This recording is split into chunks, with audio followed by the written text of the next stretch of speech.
Kurt Russell's Wyatt Earp is portrayed as a dangerous and deadly lawman in the 1993 Western classic Tombstone, and racks up a staggeringly high body count as he seeks a reckoning on behalf of his brothers. The memorable performances of Tombstone are a large part of why the Western has become so widely celebrated in the 3 decades since its release, and none is more powerful than Russell's angry, vengeful Wyatt Earp. In his pursuit of Curly Bill Brocious and the remainder of the Cowboys' outlaw gang, Earp indiscriminately metes out justice with his engraved peacemaker gun.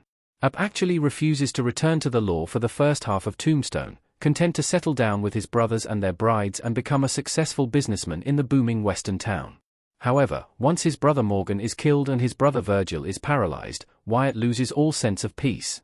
He reclaims his badge and gun, and from there the Cowboys are doomed. Earp's mission of vengeance takes him on across the hills of Arizona, leaving a trail of bodies in his wake. Wyatt Earp kills 14 people during Tombstone.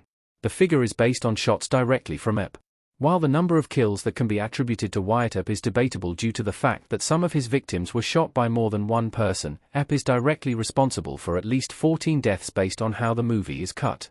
Earp's first kill doesn't come until the 1 hour and 13 minutes mark of the movie, when he kills an unnamed cowboy during the gunfight at the OK Corral. The frenetic camera work of the shootout makes it difficult to discern exactly who is responsible for the death of each of the unnamed cowboys based on how it's cut. Wyatt Earp plays a role in at least 3 other kills in addition to Frank Stillwell during that scene. He then blasts a cowboy on the train platform as Virgil leaves Tombstone, which formally kicks off the Earp Vendetta ride, which is a key part of the true story of Doc Holliday and Wyatt Earp. Earp kills Curly Bill Brocious and 3 other cowboys at the river in his defiant stand against the outlaw gang that has his posse pinned down, and at least 6 more in their ride to finish off the remaining cowboys. Some estimates have his kill count as high as 23 if you factor in kills that Earp shares with other members of his posse, or cases like Billy Clanton, who was shot by both Earp and Doc Holliday. The scenes in which many bullets are flying from both sides make it difficult to assign kills, which is true to how it was in reality. Most witness accounts dissect groups of men approaching the victims. However, when it comes to assumed kills that are specifically a result of shots by Wyatt Earp, the number is 14. How Wyatt Earp's Tombstone kill count compares to real life. An angry Wyatt Earp in raising his shotgun Tombstone. The real Wyatt Earp was far less lethal than his on-screen counterpart.